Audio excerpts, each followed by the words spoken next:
Kun raadiyoo sagalee Oromooti. Raadiyoon sagalee Oromoo torbanitti guyyaa 3 wixata roobii fi sanbata galgala keessaa sa'a 7 hamma 7 walakkaatti kan isiniif darbu. Tamsaasni dambalii gabaabaa meetir baandii 16 yookaan kiiloo heerzii 17,850 fi karaa intarneetii oromovoice.org darbu kun amma jalqaba. Kun raadiyoo sagalee Oromooti. Kun sagantaa keenya onkoloolessa 26 bara 2015 akkam jirtu dhaggeeffattoota keenya. Hundeen waa'ee buna qalaa irratti qophii xiyyeeffate qabatee dhiyaata. Oromiyaan saayit keessatti gaaffiif deebii hayyuu seenaa Dr. Mahammad Hassan waliin taasifame kutaa arfaffaa isiniif dhiyeessina. Hunda dura kan dhiyaatu oduudha. Kan isin keessummeessu Lalisee Odaajooti. Amma gara oduuttan isin dabarsa. Akka mooltan dhaggeeffattoota keenya oduu saati kanaaf qabnu isin dhageessisa Annaa Basaa Waqjiraati. Barataa yuunivarsiitii Mattuu kan waggaa tokkoffaa kan ta'e haalan beekamneen lubbuunsaa darbe. Madda oduu keenyaa akka gabaasetti barataa Tarreessaa Safaraa onkoloolessa 23 bara 2015 galgala mooraa yuunivarsiitii Mattuu keessatti du'ee reeffisaa argame. Barataan kun yeroo hedduu humnoota tikaatiin hordofamaa akka ture kan ibse odeessi nu ga'e du'a isaa ilaalchisee garuu haga yoonaatti wanti qulqullaa'e akka hin jirre adda baaseera. Barataan kun walgahii mootummaan eenyatti barattoota mari'achiise irratti gaaffii ciccimoo gaafachaa akka turellee maddeen keenya gabaasaniiru. Barataa Tarreessaa Safaraa bara 2006 otoo barnoota idileerra barataa kutaa 11 ta'ee jiru yakka shororkeeffummaa jedhamuun himatame murtee waggaa 10 kan itti murtaa'ee ture. Kanumaanis manedhaa Maakalaawii Qaallitti akkasumas Qilintoo fi Zuwaayitti jijjiiramee hidhamaa ture. Turtii waggaa 6 ji'a 8 booda manedhaatii ba'ee barnoota isaa bara 2014 xumuruun bara kana yuunivarsiitii Mattuutti ramadamee muummee injiinaringiitti barataa ture. Tarreessaan goota obsaa kutannoo fi qabsoo Oromoof jaalala guddaa qabu ta'uu hiriyoonni isaa ragaa ba'u. Barataa injiinaringii waggaa tokkoffaa kan ture Tarreessaa Safaraa lammeessa godina Horroo Guduruu Wallaggaa magaalaa Shaambuutti dhalate akka guddate oduun nu ga'e dabalee addeesseera. Itoophiyaan lammiiwwan Somaaliyaa lakkoofsaan 600 ga'aniif carraa barumsaa bilisaa kennuu ishee ibsite. Ministeerri barnootaa Somaaliyaa immoo carraan kenname kun biyya deebitee ijaaramaa jirtuuf deeggarsa guddaa ta'uu ibsuudhaan mootummaa Itoophiyaa galateeffataniiru. Barattoonni kun marsaa 3 gara Itoophiyaa kan galan yommuu ta'u marsaa duraatiin barattoonni 102 Finfinnee akka galan beekameera. Barattoonni carraa kan argatan dhaabbilee barumsa Itoophiyaa keessatti barumsa digirii tokkoffaaf lammaffaa hordofu jedhameera. Itoophiyaa waggaa darbe haaluma wal fakkaatuun barattoota Somaaliyaa 150 ga'aniif carraa barnoota bilisaa kennite akka turte kan yaadatamu. Ministeerri muummichaa Biriitaaniyaa kan turan Toonii Bileer gochaa weeraraa kanaan dura Iraaq irratti raawwatameef dhiifama gaafatan. Toonii Bileer ibsa kaleessa kennaniin akka lakkoofsa Awurooppaatti bara 2003 weerarri Ameerikaan durfamuun Iraaq irratti raawwatame dogoggora ture jedhan. Gochi battalatti raawwatame gareewwan shororkeessitotaa akka heddummaataniif sababa waan ta'eef amma gaabbeera jechuudhaan dubbataniiru. Duula yeroo dheeraa Iraaqitti deemsifameen loltoonni Ameerikaa 4,000 fi hojjettoonni tajaajila Biriteen 179 du'aniiru. Akka gabaasaa CNN'tti duula Iraaqiif Toonii Bileerii irratti xiyyeeffachuudhaan qorannoon taasifamaa ture baatii sadaasaa dhufu keessa ifa baafama jedhamee eegama. Oduu isaati kanaaf qabnu kanuma qophii keenya fi waliin nagaan nu tura.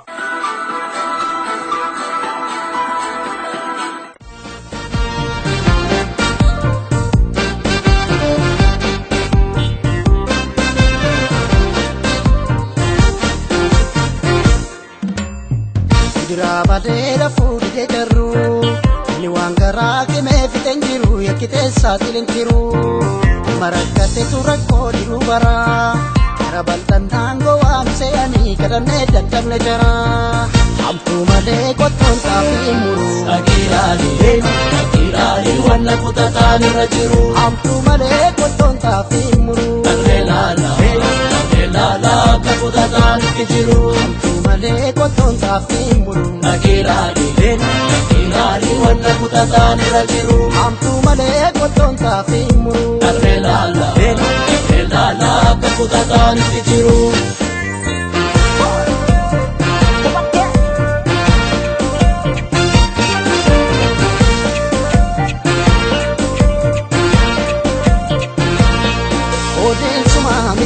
yaduma Odeessuma michuun kiyyaduma Shibala koo komodiin barreesse anumaaf situ wafee jarri nurraa deesse Anumaaf situ wafee jarri nurraa deesse Odeen shimala gadeen nama ganti Odeen shimala gadeen nama ganti Shimala koo xiiqiin dandeessu ati laafinii jira kan si biraanneessu Ati laafinii jira kan si biraanneessu Shimala koo kolmaan barreesse Shimala koo kolmaan barreesse Shimala kee kolmaan barreesse Shimala kee kolmaan barreesse Ati didii waamii wal kaasi Ati didii waamii wal kaasi Gadi galtuu roorroo dandeessi Gadi galtuu roorroo dandeessi Barruu kafanaa hin taane haana mana jarri balfilee kaakaa hin duuti mannaa Barruu kafanaa hin taane haana mana jarri balfilee kaakaa hin duuti mannaa Rakkoo barasii hin taanes naamma sadi dubbiin gamaa kaatee dhufte nuttisi Bingamaa kaatee dhufte nuttisi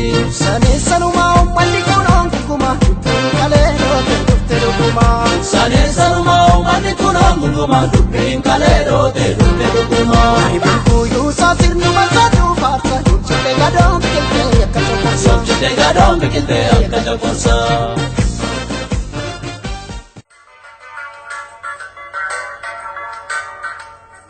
Qophii hundee.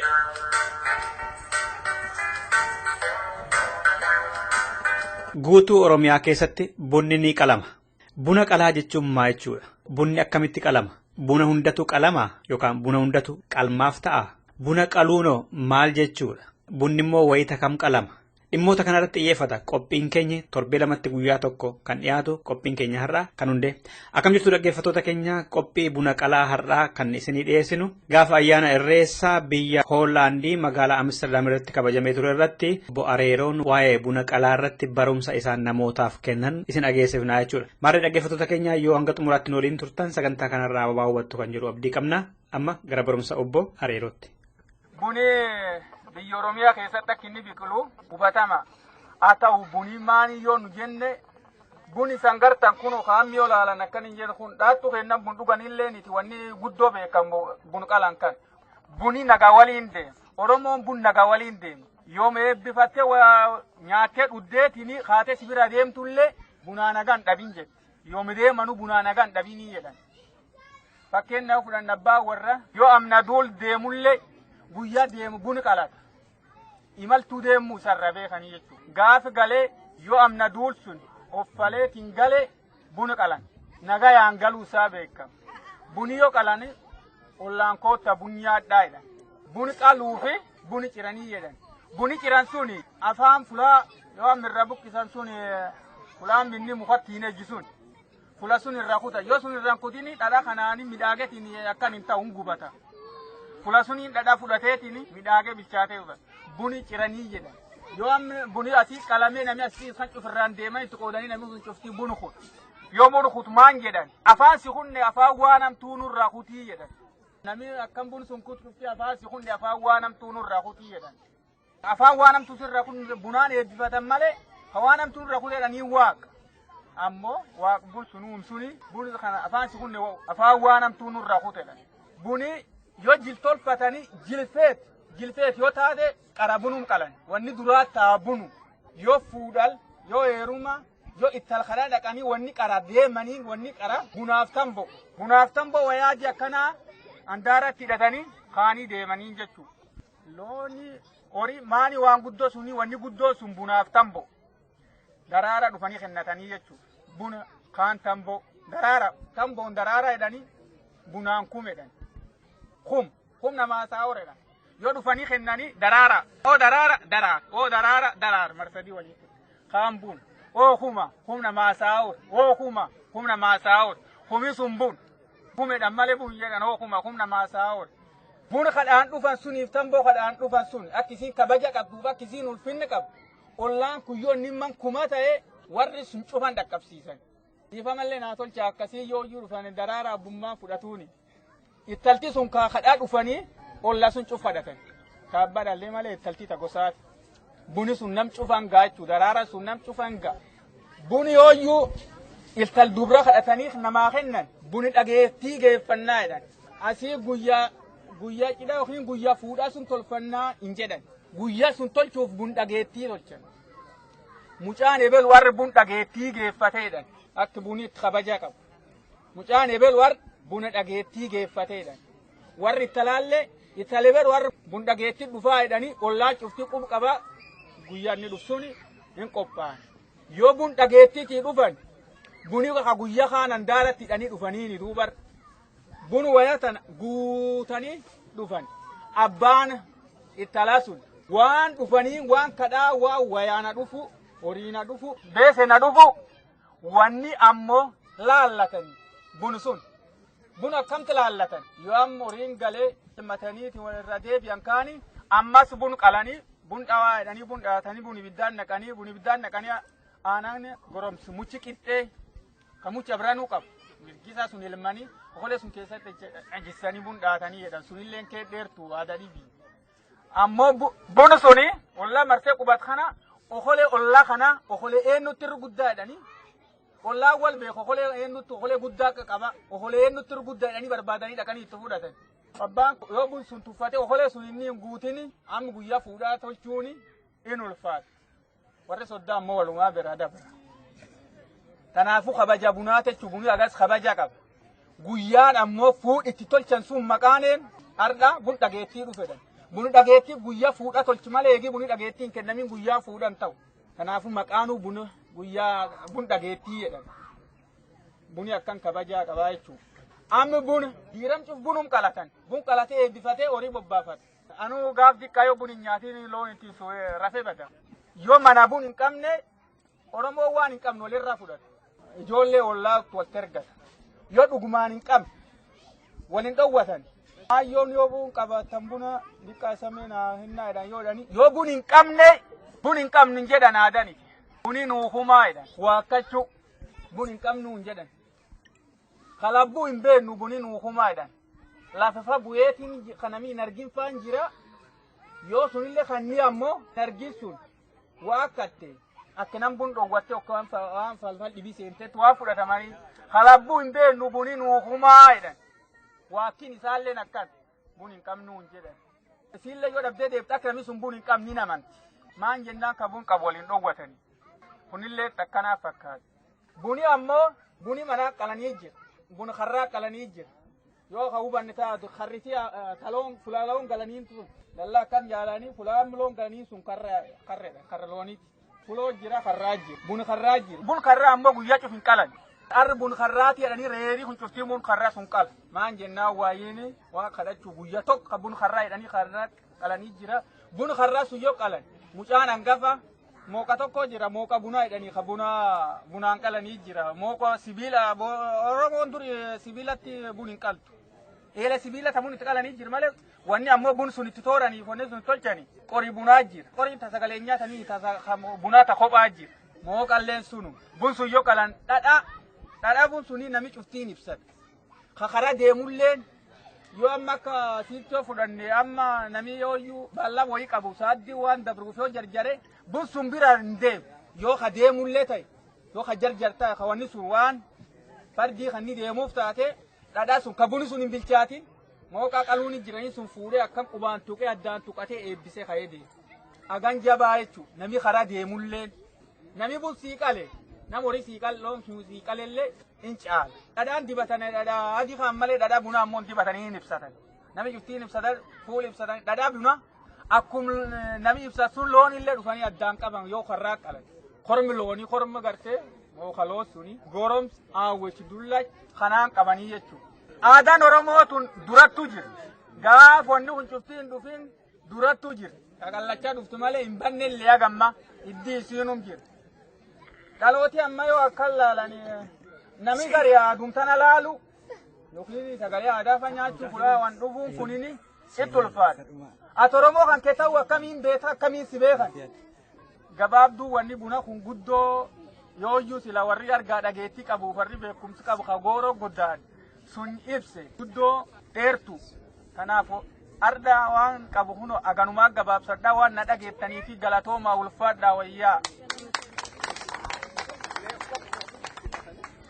Dhaggeeffattoota keenyaa qophiin hundee keenya har'aa kanumaan xumurreerra torbee lamaan kana dhimma biraatti walitti deebina waan nu caqastaniif horaa bulaa an Dassuu Dulaati.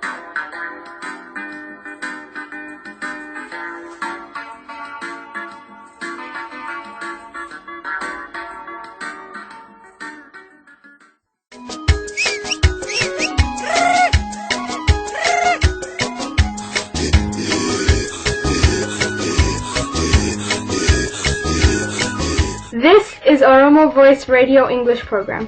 Oromo Voice Radio is broadcasting to Oromia at 16-meter band or 17,850 kilohertz or on oromovoice.org website. OVR broadcasts Oromia Insight program every Monday for 15 minutes at 7:15 p.m. Oromia local time. Welcome to Oromia Insight program.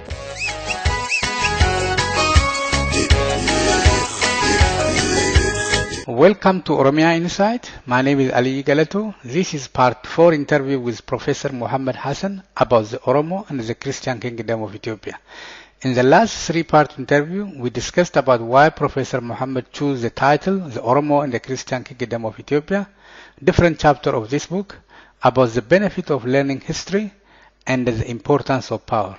Today, we look at how Oromo history written by others and how you can buy this book. It was translated into German and then into French, into English. It was only in the 1940s. First, it was translated into Amharic, and then it was around 1990. It was translated into Amharic again by the late Alam Ishete, and in 2002, Professor Getachew Haile again translated it into Amharic. Basically, everyone who translated it, they want the Habashas to read about that aspect. Abba Bahare described the Oromos as enemies, as brutal enemies, basically as destroyers, as enemies of the Christians. And one of the reasons why his 12-page manuscript had such a staying power, you know, this short document has such unbelievably staying power. Everyone who writes about the Oromo quotes it. In fact, it became the beginning of Oromo history. And what I really wanted to show was something very, very different. Oromo's, Abba Bahare's version of Oromo history is one aspect. There is also another version that historians have overlooked. And it was to show that aspect, I basically devoted a chapter to him. You know, Abba Bahare says, you have to know about these people, not because the Oromos are good people, but he said, we read histories of the Muslims who are our enemies. In other words, he is advising the elite at the court. Basically, you have, although these people are our enemies, you have to understand their strengths, the weakness of their society, turning it into strength, and then turning the tide against the Oromo. But it will be another 300 years, almost 300 years, before the table was turned against the Oromo in the 1880s. Comparing with the past, like 16th century, 17th century, 18th century, when you actually look at the moment, especially current, the master killer, does history actually repeating itself, or is there any difference when you actually comparing with the past? Strictly speaking, history does not repeat itself in the same form. It repeats itself in a different form. Remember, societies change, time changes, everything changes. What I earlier implied is basically in the 19th century, when the Oromo population were conquered, they lost their sovereignty, their independence. Basically, they became colonial subjects. They lost their sovereignty, they lost their rights, they lost their lands. Now today, the Oromos are removed in a broad daylight from their land. They are transformed into beggars in our own days, which really meant history of 19th and early 20th century in a different form, now under the cover of federal government, under the cover of the government of Oromia. Remember, it is the government of Oromia that the tools with which the TPLF the ruling party, basically the Tigrayan People's Liberation Front, that controls Ethiopia, has been controlling Ethiopia since 1991. It basically uses the OPIDIO, the Oromo People's Organization, which it fabricated, which it created, and it is its own creature, and it is these creatures that have carried out its policies. Because if they don't carry out, it deals with them. Basically, it deals with them, and they have become the hands, the instruments of those who want to darken the future of our people. Once, the history of our people is very much tied with the land. Remove them from the land, what is their future? Just imagine, there are no industries in Ethiopia that absorb in Oromia to absorb these people who are displaced. They basically, thousands have already become beggars. If you talk to people who are coming from Finfinne or from Addis Ababa or from Hadama, most of the beggars, on the basis of friends coming, visiting, coming back, most of the beggars today in Addis Ababa, in Hadama, are Oromos. When I grew up as a young man and then went to school and then Haile Selassie University in Addis Ababa, there were very, very few Oromo beggars in those days. Most of the beggars were really people from the north. Now it is the Oromo population who are transformed into beggars. And if the present trend continues, the future of our people truly, truly worries me personally. And it should worry any conscious Oromo, because once our people are removed from their own land, their future is simply as dark as anything. Yeah, it is a very sad story. Is there any hope that this will gonna end for Oromo soon? There is always hope about the future. Hope if our people really stop bickering on all. The enemy always turns our people against each other. We victimize ourselves. Basically, if our people stop victimizing each other over silly issues, over useless issues, not over big issues, and then unless they are able to develop an organization, remember what transforms people into formidable force. Just the best example, Eritrea has only about 4 million people. Tigray has 4 or 5 million. Remember, they developed formidable political organization, and in Eritrea they were able to defeat the Ethiopian government, establish an independent government. The TPLF was able to marshal huge military force, and then was able to defeat the Derg, and then simply took over Ethiopia, and then using other PDOs for running the show. Unless our people develop organizations that is capable of marshalling their human and spiritual and material resources, if they are able to do that, there is nothing permanent in the world. Everything changes. Today, who are the weak could be strong tomorrow. It all depends on determination, on organizational capacity. If people organize themselves, understand what is at stake, take seriously about the future of their people, their children, then listen to each other, and then focus on the enemy, not on each other. There is a better future, a formidable future, a bright future for the Oromo. There is absolutely no doubt about that in my mind. I have always believe that if the Oromo people understand, if they develop political consciousness, and then political consciousness always translates itself into an organization. political organization, military organization.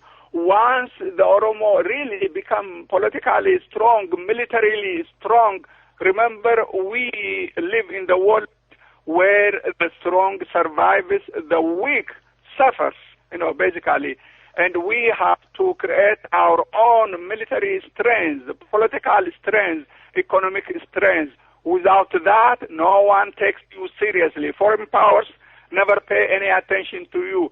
The moment you become strong, everyone pays attention to you. Even people who oppress you, they take you seriously. They change their way. Military balance, military strength changes everything else. And let me leave you with this. People who are organized can never be victimized, cannot be removed from their land, and they turn the tide against those who oppress them. That's a really good way of ending it. But finally, if people actually want to get this book, how are they going to get it? Oh, that is a very good question. And if we know how many copies are needed, I can ask. The publishers are based in the United Kingdom as well as in the United States. The publishers can send, but how many copies are needed? People cannot, publishers, they are in the business of making profit, and if they send 10 or 20 copies all the way to Australia, what they get will really not even cover their expenses. And if people really order in a large number, definitely an arrangement can easily be made through the publishers to send the books to Melbourne, and then from there, a lot really depends on how many people are interested in the book. Our people generally talk, they talk, action is not there, and if they want to learn about history of their people, even, buying and giving it to foreigners, so that they understand. Remember, as I said earlier, it is us to educate others. First, we have to learn to educate others, basically. And if their heart is about what they talk, well, I leave the rest. And yes, an arrangement can be made, but it all depends on how many copies people look for. Thank you very much, Professor. It is really interesting conversation we had about history. If people don't know about themselves, then they don't take themselves seriously. Thank you very much. I hope in the future we will have a really bigger discussion about Oromo history and what the future holds about Oromo as well. Thank you very much for your time. Thank you very much, Obali, for giving me this opportunity to say a few words about my book. Thank you. If you are in Atlanta, Georgia, USA, November 7, 2015, Dr. Muhammad Hassan new book signing event, The Oromo and the Christian Kingdom of Ethiopia, 1300 to 1700. Saturday, November 7, 2015, from 4 p.m. to 7 p.m. at Lion of Judah Event Hall, 6202 Memorial Drive, Stone Mountain, Georgia, 30083. For more information, you can call 678-982-8427 or 678-687-9757.